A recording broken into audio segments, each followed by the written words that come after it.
शिव मंदिर में जा रहे हैं, शिवालय में जा रहे हैं, एक लोटा जल चढ़ा रहे हैं, एक बेलपत्री चढ़ा रहे हैं, उस बेलपत्री का सेवन कर रहे हैं या चढ़ा हुआ जल ग्रहण कर रहे हैं, ये इसमें आपका भरोसा दृढ़ होना चाहिए, विश्वास पक्का। जैसे उस बच्चे ने, वो वर्मा जी के बेटे ने केवल एक क्लिप इंस्टाग्राम पर मात्र आई, सुनी, मन बना लिया कि अब इतना कर्जा अगर बढ़ रहा है, तकलीफ बढ़ रही है, तो एक दिया लगा, विश्वास जागा। जब भरोसा जागता है तभी महादेव मिल पाता है, बिना भरोसे के महादेव नहीं मिल पाता, बहुत कठिन है।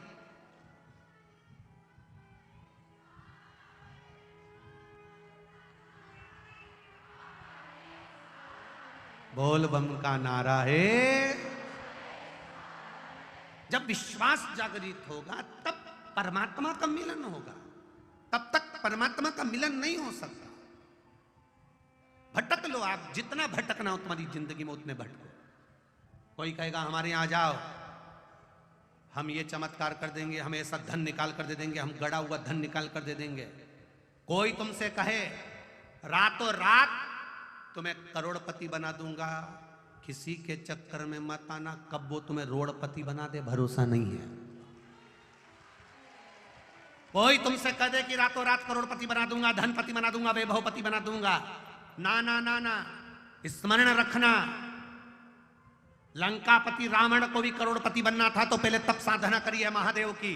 भगवान कृष्ण के यहाँ 16,108 रानियां थी, जब संतान नहीं हुई तब गर्गाचार्य बाबा से कहकर शिव जी की आराधना करी, तब एक एक रानी से 11-11 संतान हुई। भगवान राम जब जाते हैं समुद्र को पार करने के लिए, जब आखिरी में देख लिया कि कोई योग नहीं बनता, तब शिव की आराधना करते हैं। भगवान नारायण सावन महीने में 108 कमल का पुष्प समर्पित करते हैं। ब्रह्मा माता ब्रह्माणी के साथ बैठकर तप साधना शिव की करते हैं। माता गायत्री शंकर जी का स्मरण करती हैं। मां सरस्वती जिनके पास स्वर नहीं थे, वो नटराज को प्रकट कर कर उनसे स्वर मांग लेती हैं। ये कोई साधारण देवाधिदेव महादेव नहीं है, जो देवताओं को भी देता है तो मनुष्य को भी देता है, मनुष्य को देता है तो पशुओं को भी देता है, पशुओं को देता है तो पक्षियों को भी देता है। इसलिए उसका एक नाम पशुपति नाथ हो गया, और उसका एक नाम जो पक्षियों में सरंब पक्षी होता है वो नाम पड़ गया। जरा ध्यान दे, स्मरण दे, आपकी भक्ति, आपका बल। दे दो पत्र, दे दो, क्या है इसमें, लाओ दे दो, लाओ दो पत्र, दो जल्दी। पत्र नहीं है बस, ठीक है रखिए। एक भक्ति, एक बल, एक स्मरण आपके भीतर हो, विश्वास जागृत। खाली न जाता कोई दर से तुम्हारे, मैं भी खड़ा हूँ नंदी बाहें पसारे, अपने हृदय से लगा लो, गिरा जा रहा हूँ, उठा लो, कोई कहे रात रात में तुमको मैं करोड़पति बना दूं, कोई कहे मेरे पास में ऐसी विद्या है, मैं यूं फेंक दूंगा गड़ा हुआ धन निकल जाएगा, मैं ऐसा कर दूंगा, तुमको सारे दुखों से तुम्हें दूर कर दूंगा। दुनिया में कोई नहीं जिसकी किस्मत में जो लिख कर भेजा है वो उसको भोगना है। केवल देव अधिदेव महादेव, मेरे राम, मेरे कृष्ण, मेरे शिव, जिनका हम भजन करते हैं, वो हमारे दुख को मिटा सकते हैं, हमारे कष्ट को मिटा सकते हैं। किसी की सामर्थ्य का कोई कहे तुमसे कि मैं तुम्हारे पास में दुख नहीं आने दूंगा, समझ जाना पक्का झूठेला है जो कह रहा है कि तुम्हारे पास दुख नहीं आएगा। भगवान कृष्ण कहां जन्म लिए थे? बोलो, जम के बोलो। अरे दुनिया के दुख हरने वाले को आधी रात में आना पड़ा, दुनिया के बंधन खोलने वाले को कारागार में आएगा। जरा विचार करिए, जो दुनिया के बंधन काटता है मृत्यु लोक में जन्म लेता है तो वो भी कारागार में आता है। जो दुनिया को उजाला फैलाता है वो भी आधी रात को आता है। जरा विचार करना, पृथ्वी पर जन्म लिया है, मृत्यु लोक में जन्म लिया है, कोई तुमसे कह दे कि मैं तुम्हारा दुख काट दूंगा, ना ना, किसी के चक्कर में मत आना। कोई तुमसे कहे ये विद्या कर लो, वो विद्या कर लो, ऐसा कर लो, वैसा कर लो, ये दोष लग गया, वो दोष लग गया, ना ना। सबसे बड़ा दोष होता है अपने पूर्व के कर्म का दोष। जो हमने पूर्व में करा है उसको हमें इस मनुष्य के शरीर में भोगना पड़ेगा, चाहे आप हो चाहे सियोर वाला महाराज हो, भोगना सबको है। कोई ऐसा नहीं जिसको नहीं भोगना पड़ेगा, भोगना पड़ेगा। पृथ्वी पर आए हो तो भोगो। भगवान कृष्ण भी पृथ्वी पर आए, उनको भी जाना पड़ा, ब्रज छोड़ना पड़ा, मथुरा छोड़ना पड़ा, द्वारका जाना पड़ा। राम जी आए, उनको भी वन जाना पड़ा, जगह जगह डोलना पड़ा। कर्म का भोग है, हमें भोगना है, वो कोई नहीं निपटा सकता। हां, केवल एक काम हो सकता है, लिखने वाला देव होता है जिसने तुम्हारा भाग्य लिख दिया। भाग्य को बदलने वाला महादेव होता है, तो बदल दो। लिखा उसने, लिख दिया, लिखन वाले ने लिख दिया कि तेरी किस्मत में ये दुख है, आन दो, दुख आएगा, तकलीफ आएगी, बीमारी आएगी, कष्ट आएगा, रोग आएगा, सब कुछ होगा, पर तुम्हारा विश्वास शंकर जी के प्रति होना चाहिए कि आने वाला तो आएगा, शरीर है, सब कुछ होगा। तो फिर क्या करना पड़ेगा? कुछ नहीं, इसको आन दो। अपनी घर की दीवार इतनी मजबूत बनाओ कि पड़ोसी कील भी ठोके तो धम्म की आवाज ही नहीं आए। नहीं तो कई बार पड़ोसी उधर से ठोकता है और अपने घर में आवाज आती है। बोलो री जी सही है कि गलत है? पड़ोसी दीवार ठोकता है, आवाज अपने घर में आती है। किसी ने ईंट की दीवार ही नहीं बनाई, उसने ईंट नहीं लगाई, उसने गारा ही नहीं लगाया, उसने क्या करा, डायरेक्ट 4 सरिये लगाए, इधर से प्लेट, इधर से प्लेट, सीमेंट और कंक्रीट का घोल घोल के उसमें डालता गया। ईंट नहीं रखी, ईंट रखता तो आवाज आती। अब कंक्रीट की दीवार बना दी, सीमेंट की दीवार बना दी, उसमें कोई ईंट नहीं, केवल लोहा, पत्थर और सीमेंट, रेत। ऐसी मजबूत दीवार बनी कि अब वो उधर से ठोके तो की कील टेढ़ी हो जाए, पर वो दीवार के अंदर नहीं जाए। शंकर जी की कथा बस वही कंक्रीट की दीवार है जो ठुके भी तो पता नहीं चले, करे कहीं का।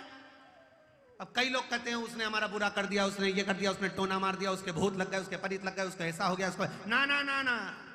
किसी की सामर्थ्यता नहीं है कि कोई तुम्हारा बुरा कर दे। अगर बुरा करते होते तो सबसे पहले बिरला और अंबानी का करते, क्योंकि उनके पास बहुत माल है। कौन किसका बुरा करे? किसी के पास फुर्सत नहीं। आज के जमाने में जो फालतू है वही किसी के बुरा करने में लगा हुआ है, और बुरा करने में लगा है तो उसका खुद बुरा हो रहा है, दूसरे का बुरा नहीं कर पा रहा। तुम तो एक सहारा बोल बम का नारा है।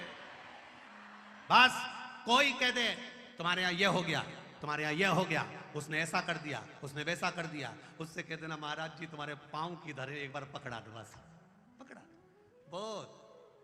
अरे महाराज जी दुख किस्मत में लिखा है, हमारा पेट दुखेगा ना महाराज जी तो तुम्हारा भी दुखेगा, हमारा दांत हिलेगा तो तुम्हारा भी हिलेगा, हम मरेंगे एक दिन तुम भी मरोगे। जब किस्मत में सब लिखा है तो महादेव के सहारे क्यों नहीं जीते हो? शिव के सहारे क्यों नहीं जीते हो? भगवान के भरोसे क्यों नहीं जीते हो? उसकी भक्ति पर दृढ़ता हो, उसका विश्वास प्रबल हो, भरोसा करो, भरोसा। बोल बम का नारा है, उसके सहारे हम जिएंगे। हमें कोई मतलब नहीं बाकी का क्या हो रहा है। आग लगे बस्ती में, अपन रहो मस्ती में। तुम लोग कितनी मस्ती में बैठे, तुमको ये तक नहीं मालूम था कि बाहर 1 नंबर का गेट टूट गया। बोलो मालूम था? बोलो जम के। बस जैसी मस्ती में तुम बैठे, आग लगे बस्ती में, अपन और तुम तो बढ़िया आराम से भजन में नाच रहे खूब, तेरे डमरू की धुन सुन के मैं काशी नगरी आई, तुम तो नाच रहे और वो खोच रहा है। तुम देखो मस्ती का असर, वो बाहर कुछ भी हो रहा हो, तुम्हारे को कोई फर्क पड़ा?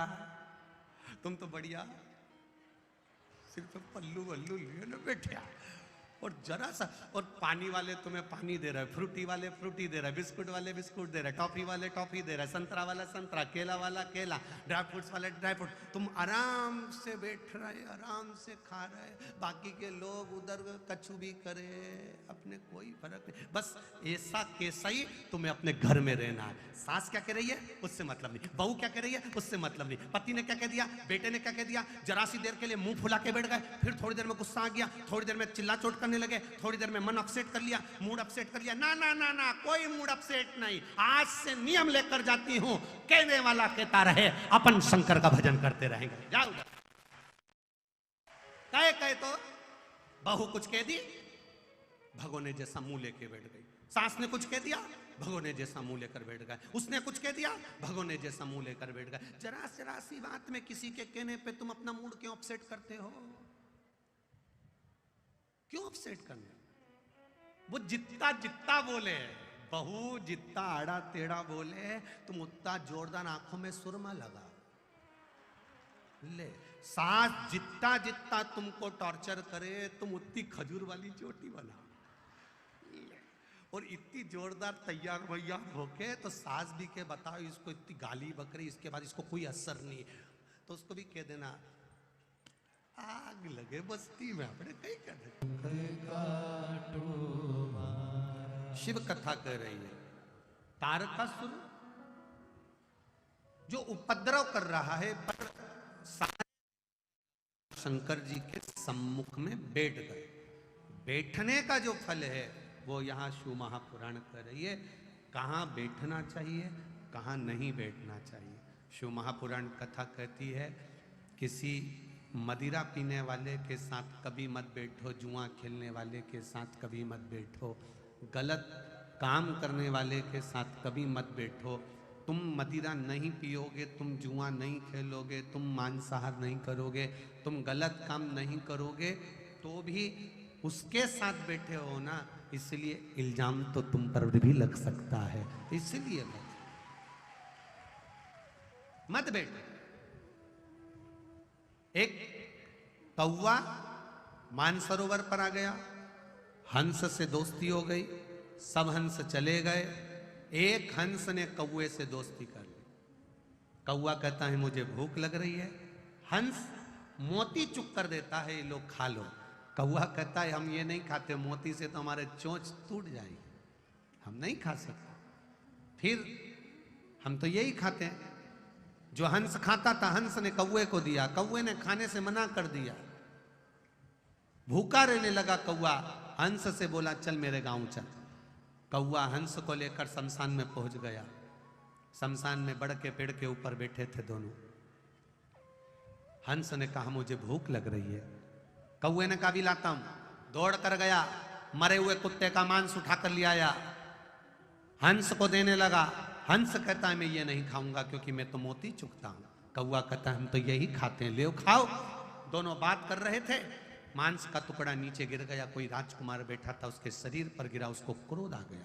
क्रोध आया, उसने धनुष बाण उठाकर जो छोड़ा, जैसे ही बाण छोड़ा, छोड़ते से कौवा भाग गया, हंस को लग गया, हंस जमीन पर गिर गया।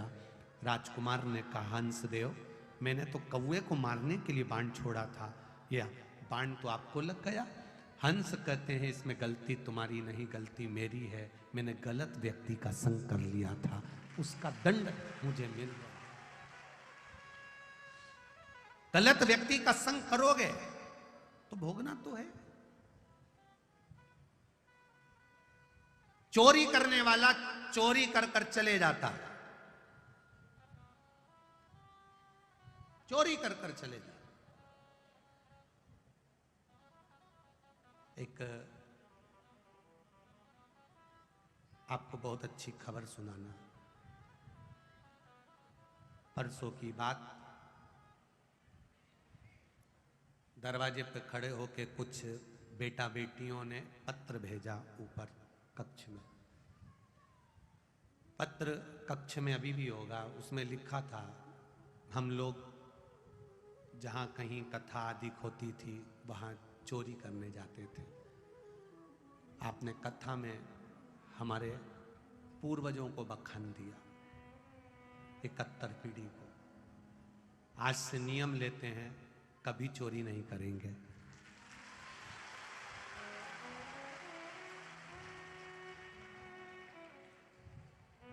जो हमने चोरी करी है, हम उसकी एक गाड़ी भरकर पानी की बोतल लेकर आए हैं।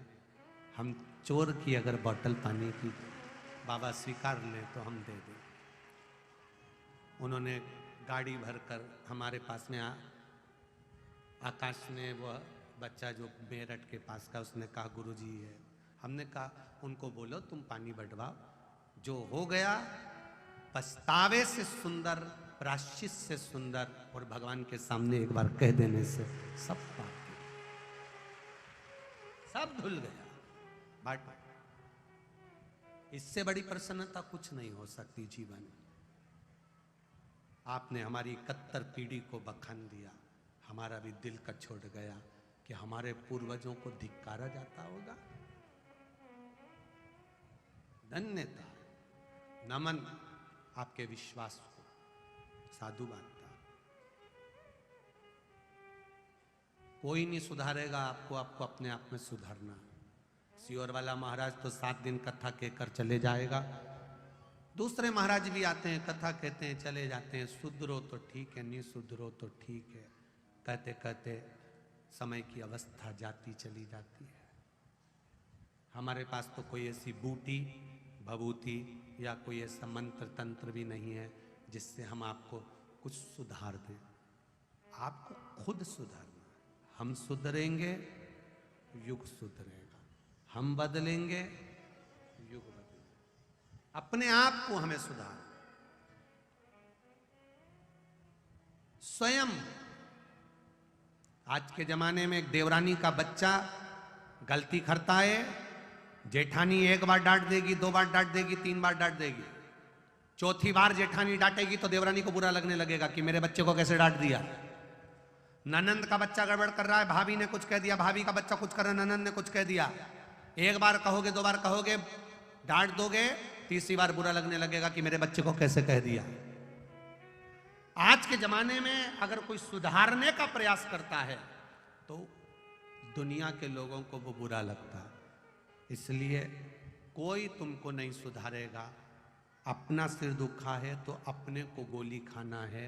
अपन अगर गलत मार्ग पर जा रहे हैं तो अपने आप को सुधार कर सही मार्ग पर लाना। कोई नहीं सुधारे, किसी के पास फुर्सत नहीं आज के जमाने में। पिता दुकान से कमाकर तुम्हारी पढ़ाई में लगा सकता है, एजुकेशन में खर्च कर सकता है। पिता मल्टी दे सकता है, जमीन दे सकता है, प्रॉपर्टी दे सकता है। पिता अच्छा खिला सकता है, अच्छे कपड़े पहना सकता है, सब कुछ पिता कर सकता है। मां तुम्हारी परवरिश कर सकती है, पर तुम्हारा अच्छा और तुम्हारा बुरा तुम्हें खुद सोचना पड़ेगा। तुम्हारी कौन सी लाइन गड़बड़ हो रही है, उससे हमें कौन से ट्रैक पर आना है, हमारी लाइन कहां बैठ सकती है। गलत मार्ग पर मत जाओ, गलत मार्ग पर नहीं जाओ। ये गलत मार्ग पर जाते हैं तब कहीं हमारा, आज के ज़माने में जो पढ़ाई है, विद्या है, वो लोग पढ़ा जरूर रहे हैं पर उसमें हमारी सांस्कृतिक सभ्यताओं को, संस्कारों को नहीं दर्शाया जा रहा। इसलिए लोग मार्ग से विभाजित हो रहे हैं, भटक कर। अब ढेर सारी जगह जगह पर चले जाओ, कौन पूछ रहा। शिव कथा कर रही है, बैठो कहां पर? मदिरा पीने वाले के साथ में बैठोगे तुम, लगेगा लांछन तुम पर, एक ना एक दिन लगेगा। वो पीने वाला तो चले जाएगा, पकड़ा तू जाएगा। चोरी करने वालों के साथ बैठोगे, चोरी करने वाला चला जाएगा, पकड़ा तू जाएगा। बुरा काम करने वाला कभी रुकता नहीं, वो भाग जाता है। अच्छा बहुत दिनों तक जेल में थाने में पड़ा रहता है, उसको सिद्ध करने में समय लग जाता है कि मैं था ही नहीं। कौन संभाले, कौन संभाले? कहां बैठना है? हम किस जगह पर बैठे हैं? हम किस जगह विराजमान हुए, कभी सोचिएगा। क्यों कहते हैं पीपल के पेड़ के नीचे बैठो, बेलपत्री के पेड़ के नीचे बैठो, माता पिता के चरणों में बैठो, गुरुजन के चरणों में बैठो, तीर्थ में बैठो, पवित्र नदियों के तट पर बैठो, जहाँ किसी संत साधु ने तप करा हो वहाँ बैठो। क्यों कहा जाता है? कभी किसी ने ये थोड़ी ना कहा तुमसे कि किसी गटर के किनारे बैठो, चांदनी चौक पे जो 4 बत्ती चौराया है वहां कटोरा लेके बैठो। कोई तुमसे कहा? नहीं। कहने वाले ने क्या कहा? संत बैठे उनके चरणों में बैठो, गुरुजन बैठे उनके चरणों में बैठो, जहां पर किसी संत ने तप करा वहां बैठो। वृंदावन, मथुरा, गोकुल, हरिद्वार, गंगा यमुना नदी के तट पर बैठो, पवित्र स्थान पर बैठो, शिव महापुराण में बैठो, शिवालय में बैठो, मंदिर में बैठो, माता पिता के चरणों में बैठो। क्यों कहते हैं?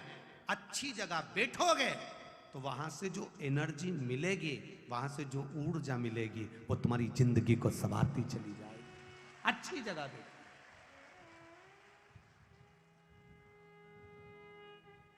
कीमत होना चाहिए हर चीज की। कहां बैठ रहे हो उसकी कीमत तुम्हारे पास होना चाहिए। कहां बैठ रहे हो? तुम यहां से निकलो, अभी यहां से जाना, बाहर चाय की दुकान होगी, वहां जाके खड़े हो जाना। चाय कितने की है? 10 रुपए की। ठेले पर चाय की कीमत कितनी है? बोलो बोलो जम के। 10 रुपए की। और आगे जाना, ग्रेटर नोएडा की इकोटेक सेक्टर से थोड़ा आगे निकलना, एक बड़ी सी सुंदर सी होटल मिले, छोटी, ज्यादा बड़ी नहीं, छोटी होटल, वहां जाना। चाय देना भैया। कितने की चाय मिलेगी? कम से कम 20 रुपए की। और आगे जाना, वीआईपी होटल में पहुंचना, चाय देना 50 रुपए की। और वीआईपी होटल में जाना, और वीआईपी होटल में 5 स्टार 7 स्टार 150 रुपए की। क्या? चाय। जो चाय की पत्ती इसने डाली वही चाय की पत्ती उसने डाली, जो दूध उसने डाला वही उसने डाला, जो इलायची इसने डाली वही उसने डाली, जो अदरक इसने डाली वही अदरक उसने डाली। क्यों? चाय 10 रुपए की थी, वहां 200 की हो गई, 150 की हो गई। ये चाय की कीमत नहीं है, ये जगह पे बैठने की कीमत है कि कहां बैठे हो। जब तक मनुष्य शिव महापुराण में नहीं बैठता, जब तक मनुष्य शंकर के शिवालय में नहीं बैठता, जब तक मनुष्य किसी भगवान के धाम में नहीं बैठता, उसकी कीमत भी 10 रुपए की चाय के बराबर रहती है। जब वो एक बार शिव पुराण में जाकर बैठ जाता है तो 7 स्टार की कीमत हो जाती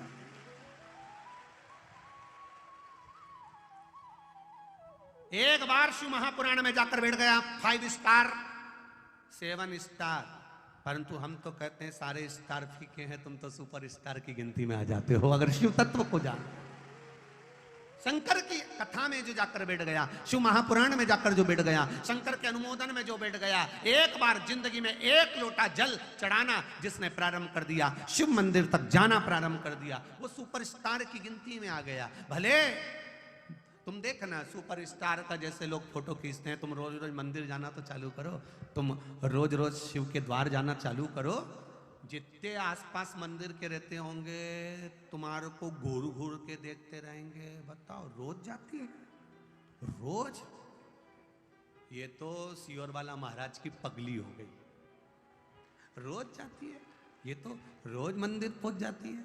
जब देखो जब मंदिर में मिलती है, कहाँ मिलेगी, इसका एड्रेस कहाँ है, कोई पूछे कहाँ मिलेगी तो कि वो शिवालय में मिलेगी, कोई पूछे कहाँ मिलेगी, मंदिर में मिलेगी। अपन ने अपना एड्रेस बदल लिया, पहले एड्रेस था यहाँ रहते थे, अब कहाँ रहते हैं, मंदिर। Address change. बड़ी कृपा है उसकी। तारकासुर को मारने के लिए सारे के सारे देवता ब्रह्मा जी के साथ शिव जी के पास गए। भोलेनाथ जी ने कहा क्या बात है, ये तारकासुर कैसे मरेगा? षडानंद कार्तिकेय मारेंगे। देवी पार्वती से कहा जाओ कार्तिकेय को आज्ञा दो। कार्तिकेय को आज्ञा दे दी माता पार्वती ने, जाओ तारकासुर का संहार करो। तारकासुर का संहार तो कर दूं मां, मैं जा रहा हूं। पर माता पार्वती ने कहा इसके हृदय में बाण मत चलाना, इसके हृदय में छेद मत करना। क्यों? क्योंकि इसके हृदय में शिव बैठा है। इसके हृदय में भगवान देवाधिदेव महादेव विराजमान है। जिसके दिल में हृदय में शिव बैठा रहता है, उसका हृदय कभी फिर हॉस्पिटल में नहीं खुलता है। दिल की बीमारी उसी को होती है जिसके दिल में महादेव नहीं होता है। समझना जरा, दिल की बीमारी उसी को होती है जिसके दिल में महादेव नहीं होता। जिसके दिल में महादेव होता है उसे बीमारी दिल की होती ही नहीं। पत्र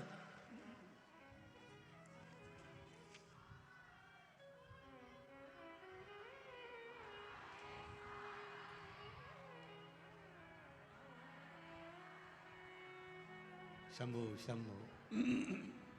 मेरा नाम गीता चौहान है। मैं यूपी मुरादाबाद से आई हूँ। कहीं बैठी हूँ गीता जी चौहान, यूपी मुरादाबाद से आई हूँ।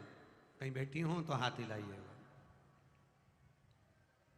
कहीं बैठी हूँ तो अपने दोनों हाथ इस तरह से हिलाएं। दिख गई क्या? हाँ ठीक है, दिख गए हो, दिख गए। हाँ एक बार ऐसे हिला दीजिए। हाँ दिख गए हो। श्री शिवाय नमस्तुभ्यं। मेरा नाम गीता चौहान है। मैं यूपी मुरादाबाद से आई हूँ। शिव जी का मैं क्या वर्णन करूं गुरु जी। मेरी बेटी जो 10 साल की थी तब उसके चेहरे व गर्दन पर सफेद दाग हो गया था। गुरु जी चेहरे पर भी सफेद दाग आ गया और गर्दन पर लेफ्ट में भी पूरा सफेद दाग आ गया। मैंने काफी दवाई कराई लेकिन दाग सही नहीं हो पा रहा था। बेटी छोटी थी, 10 साल की थी, उसके कारण बस टेंशन भी था कि बेटी का जीवन है, ये दाग उसके शरीर पर है सफेद, अच्छा नहीं लगता। परेशान हो गए। बेटी बड़ी होती चली गई, दाग और बढ़ते चले गए। हम दवाइयों पर दवाई कराते रहे पर वो दाग ठीक नहीं हुए। बेटी की भी उम्र बढ़ती जा रही, दाग समाप्त नहीं हो रहे। आपने लॉकडाउन में जब कथा करी थी तो उसमें शूल टंकेश्वर महादेव का वर्णन किया था। गुरुदेव जिस शूल टंकेश्वर महादेव का नाम लेकर 1 लोटा जल शंकर भगवान को चढ़ाकर उस जल को लाना था, पीना था और उसी में स्नान करना था। गुरुदेव मैं आंवले के वृक्ष के नीचे का आपने वर्णन किया था। रात्रि को 1 बजे 11 से 1 बजे के बीच में वो आंवले के वृक्ष का शूल टंकेश्वर पूजन जो करने का आपने बताया था, मैंने वो करना प्रारंभ करा। अभिषेक करा, पूजन करा और वही जल का प्रयोग शूल टंकेश्वर के नाम से करना प्रारंभ करा। गुरुजी सारी दवाइयों को मैंने रख दिया। जब इतने साल से फर्क नहीं पड़ा, शरीर और सफेद होता जा रहा है, तो फिर क्या आराम लगेगा। सब छोड़कर शूल टंकेश्वर महादेव का नाम लेकर आंवले के वृक्ष के नीचे का अभिषेक जो आपने कहा वही की वही करना प्रारंभ करा और बाबा की कृपा से उस जल को शरीर पर लगाकर सूर्य चंद्र की रोशनी में बैठना, उसका स्मरण करना। गुरुदेव 15 दिन के अंदर मेरी बेटी का शरीर वापस ठीक हो गया। मैं बाबा को प्रणाम करने आऊँ। अब ठीक है माता जी, दोनों हाथ हिला दो एक बार। हर हर, बधाई आपको बहुत बहुत। बैठिए। हर हर महादेव। अब मेरे बेटी का शरीर पूरा ठीक हो गया। मैं शिव जी को धन्यवाद देती हूँ, मैं उनको प्रणाम कर रही हूँ।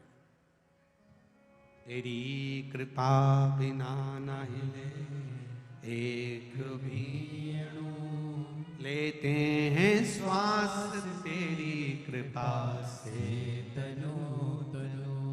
बखान क्या करूं मैं राखों के ढेर का, चपटी भभूत में खजाना कुबेर का। हे गंगाधार मुक्ति द्वार, ओम